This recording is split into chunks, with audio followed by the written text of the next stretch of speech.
All right, it's been a while since I've been in here with you guys, but it's been a whirlwind. Came out of the submarine, getting dropped into recruiting and the winter conditioning program, which has gone really well. Really excited about where our players are at physically. The first part of playing football and being a good offense is being in good condition. So made a lot of good headway so far to this point.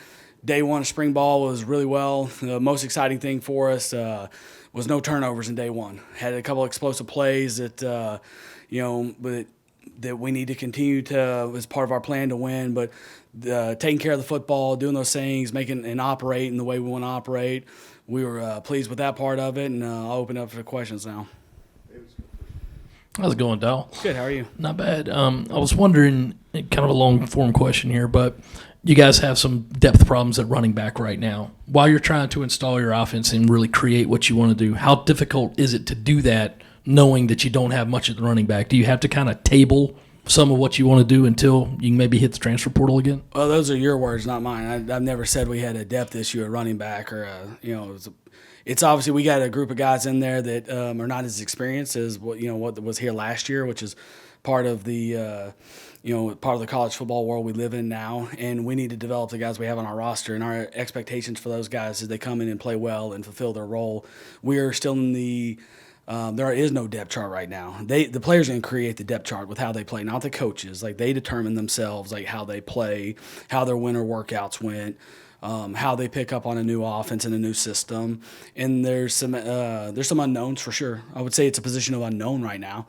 Sometimes there's people that you don't expect to play to the level that they're capable of. Our job right now is to figure out what they do well and put them in that situation as many times as we can. And someone needs to step up because there is not a known starter or not a known returning starter. So that's how I would see that position. Kind of sticking with the positional theme, but it's center. You're replacing, obviously, a guy who was here a long time with Derek Douglas. Kind of where is the center position right now? Same thing. There is no set depth chart. We're playing multiple guys. The key to the offensive line is you've got 5 guys that are playing, but you got to find out your best 5. And the other thing is you have to have positional flexibility to be a backup. And sometimes you're going to get some reps at center. The next day you're going to play guard. We're going to find out who can do all that stuff. Like it's so day one. We're not in pads yet, so for us to even comment on that right now is not fair to our players or to our position coaches. Hey, Dale. First time meeting you, Mike Uva, Gamecock Central. Nice to meet you.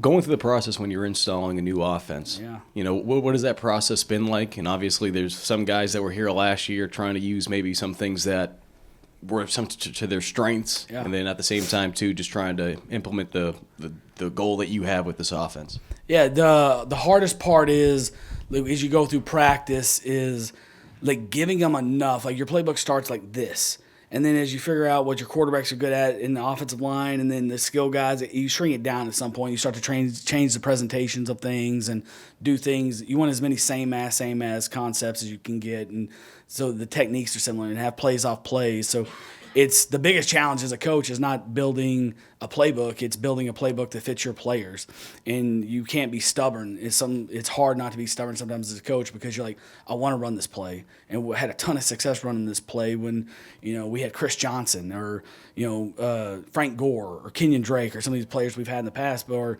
I want to be able to pull with Kyle Long or Josh Sinton, and maybe our guards don't do that well, or maybe our running backs have a different skill set than we've had in the past. So it's finding a system and building it of things that we do well here. And so it takes a ton of work and reps to figure out what guys, like what they do well. And then you'll see flashes like day one spring practice, like, hey, he might be good at this. Let's give him more reps at this. And it also takes some time to figure out, doing something. Was it a one-hit wonder, or is this a song we can learn by heart? And so that there's a huge process I think that really good coaches are good at is finding their system, and it changes, and they're not stubborn, and it's fluid and it moves, and as fits your player strengths. Hey, Dal, to carry on getting some looks at running back, and obviously one day and non-pads isn't going to tell the whole story there for you, but what have you seen from him on film, and what makes you think that he could potentially be an effective guy at that spot? Yeah, the second part of your answer is because of how I answered the first question, wasn't it?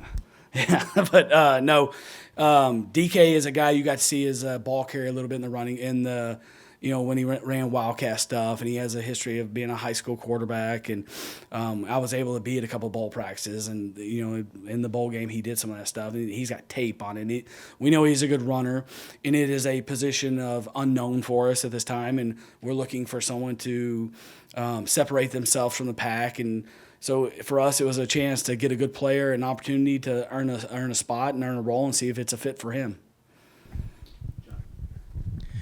Shane shared with us yesterday that a new offensive coordinator has to, really jive with his offensive line coach. And he mentioned that y'all went on a recruiting trip together with Lonnie, and he gave you two some time on the plane just to kind of talk and get to know each other. Yeah. What was that conversation like? What stuck out to you about him and made you feel like that was going to be a really good fit?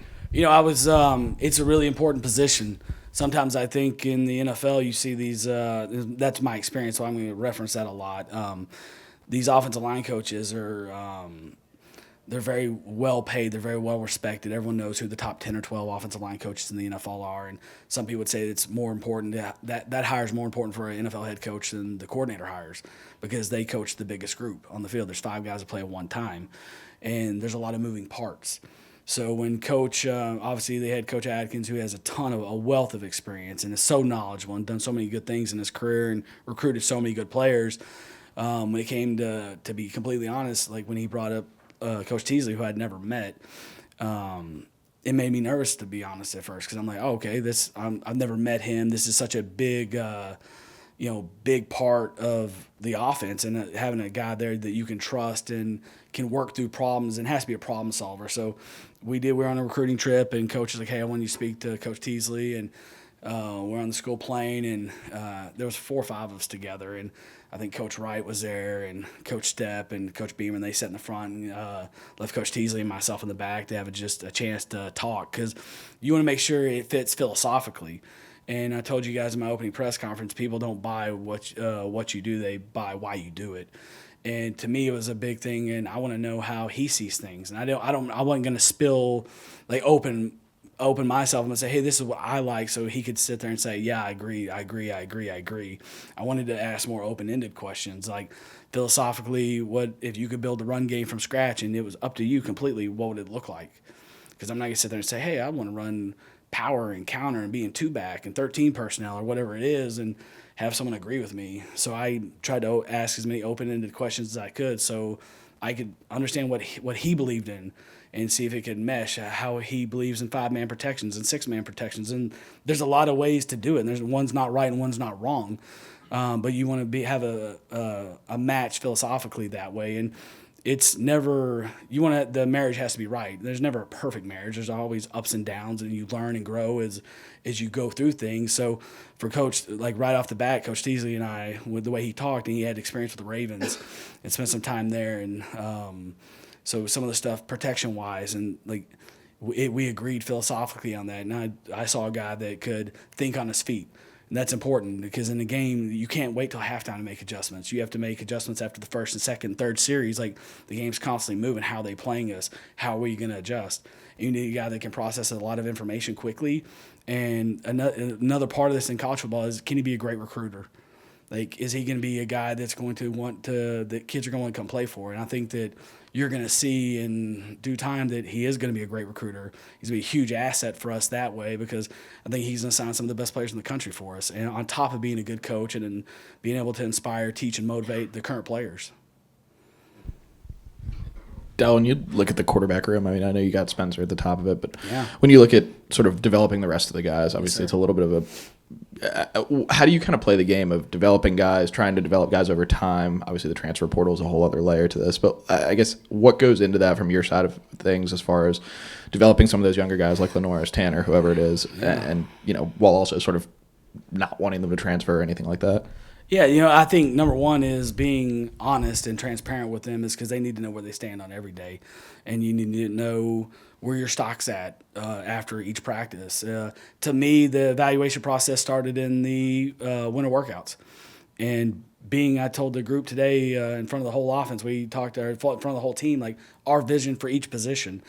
And that starts with everything you do matters here, and everything you do counts. So the winter workouts were a big deal, because I want to see how people interact with their teammates. I want to see how they lead. And there's a lot of different ways to lead. You can lead by example. You can lead by being vocal. So to start without spring practice, any spring practice, you have to set, like, there's no depth chart, but you have to set an order of rotation.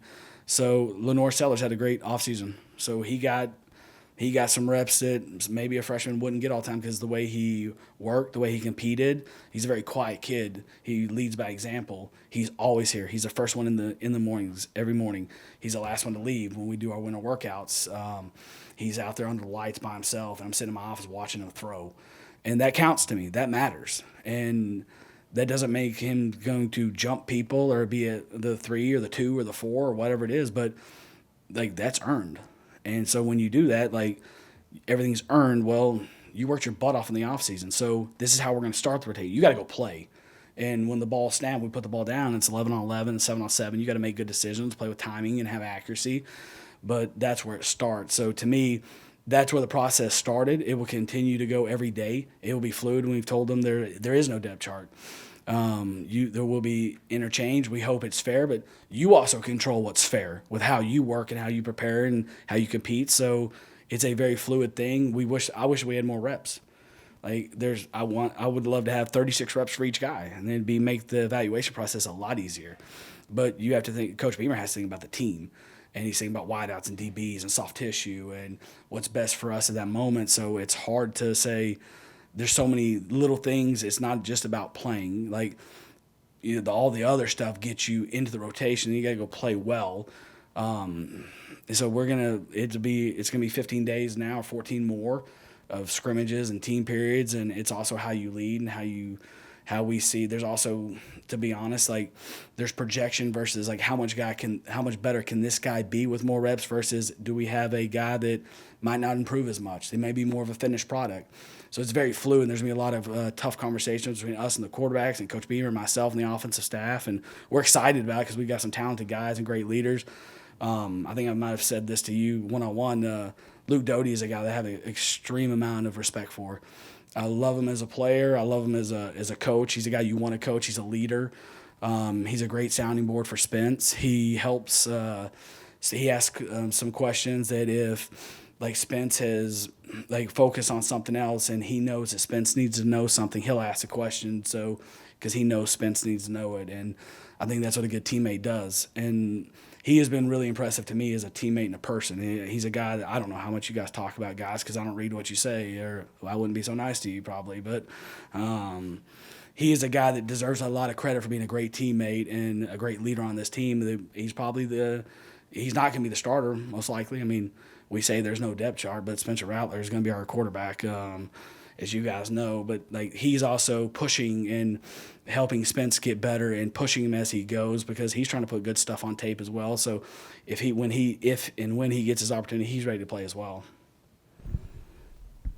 With that tight end room basically starting from scratch this season, first, how helpful has it been to you to have Trey, who's kind of a familiar face in there, and just how do you manage 8 guys who are all brand new to this with you? It's Emily, right? Yes. Okay, Emily. It's a good question because it is very helpful for Trey to be here because there are some things from Arkansas terminology-wise that get carried over. And to have another guy in a room of a bunch of new faces, it does help because I can say, hey, Trey, remember the Texas A&M play? Oh, yeah, okay, got it. And he can also be standing on the side talking to a quarterback about a route, or he's got a tremendous amount of experience. He's played a lot of games. He's only 21 years old.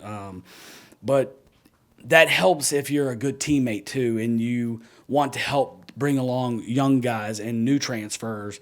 And he's done an exceptional job that way. He's extremely unselfish. He wants the ball. He's a former receiver, so don't ever he's a great, well-spoken kid, but he wants the ball as well. And but he's done a great job with all those guys in the room being the leader, kind of in a room that's very inexperienced here. Trey's played a lot of football, just like Josh and Nick and some of these other guys. So he's done a nice job for us that way. And it's the same kind of with the quarterback room. We have a room that when I first got here, we had Nate Atkins, and wow, I was impressed with him as a kid and a leader. And I wish we could have got a 7th COVID year from him because he's a special, special kid and a special person. He's going to do well in life. If not the NFL, when he's done playing, he's going to kick butt in life.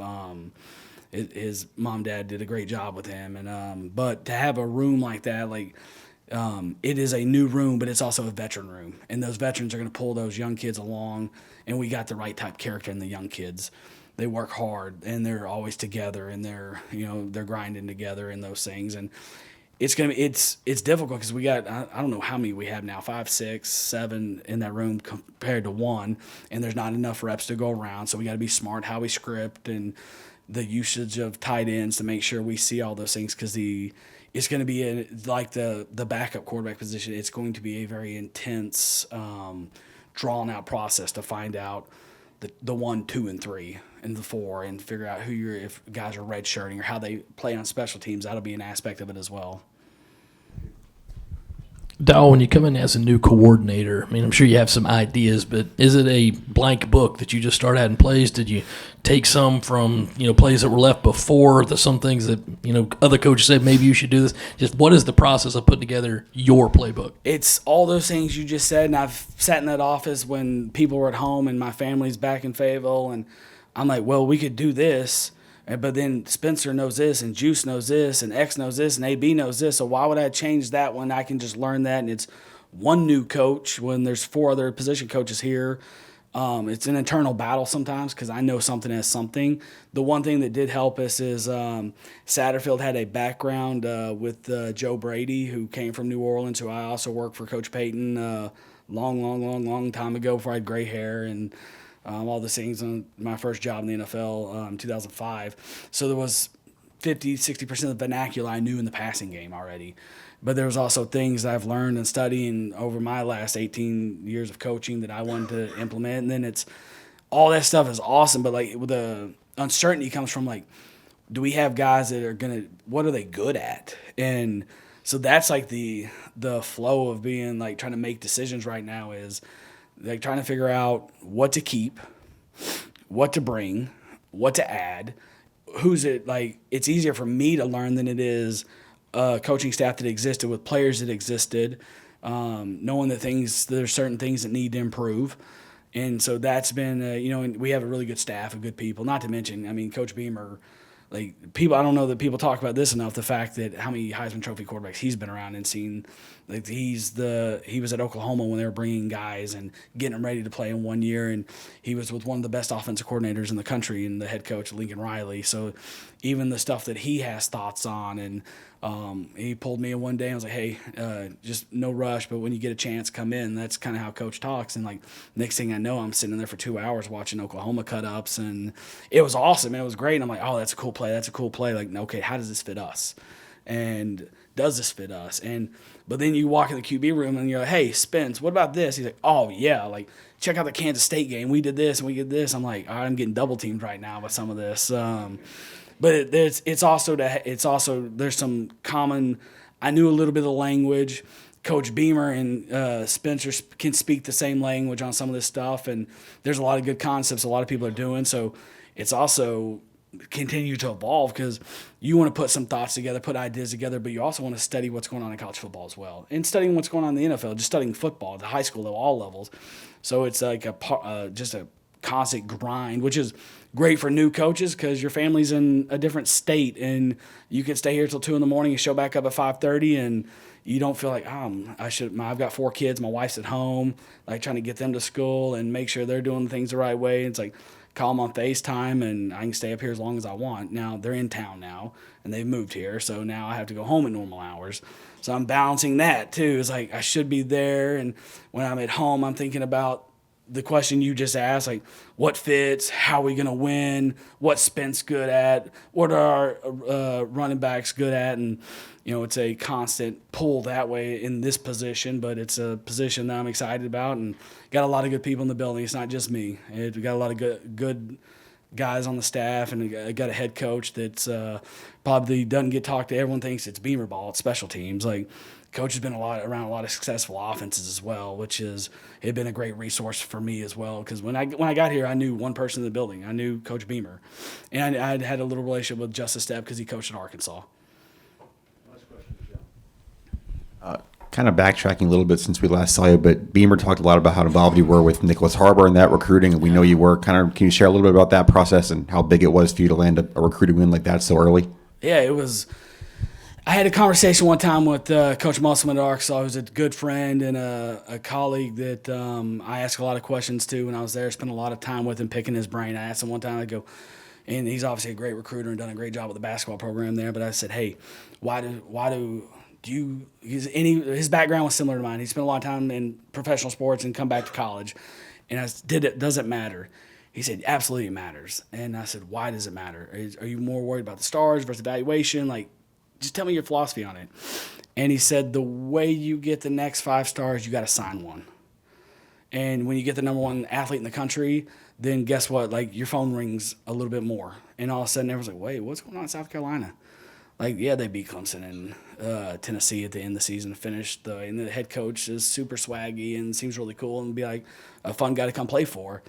But when you can land those type players, it creates interest and buzz about your program that makes other really, really good players curious. And you have to be able to get one of those guys before you start getting a lot of those guys. So I think it's put us on the radar with some guys that are really talented, that sometimes you battle for with the top programs in the country, just like we did with Harbor. And we're really excited about him. He's a great kid. He's a mom and dad did a great job raising him. Went to Lubbock, got to go watch him run track. Which we fly out there. We fly out there, and it's a 4-hour flight to West. And I'm from West Texas, so we fly out to West Texas. We watch him run a track meet. We're the only school that watched him run. It's like me, Coach Lucas, and Coach Wright. We stand there for 4 hours to watch him run 6 seconds, and it was when the gun went off and he took off. It was well worth it. Because you saw how special of an athlete he is to be that size and run the way he does. And then we stand there for 4 hours. We're calling the plane to make sure we can get out because the jet's about to get timed out. And we get to the airport, get to take off, and fly all the way back here to watch 6 seconds and stand there and watch him run for 6 seconds. And to be able to get a player of that caliber, that's why in recruiting, you got to spend so much time doing it because that stuff matters to people. Being the only school there matters to people, and it's how can you separate yourself and how can you create a brand that people, the really, really elite players in the country, get excited about. Appreciate you guys.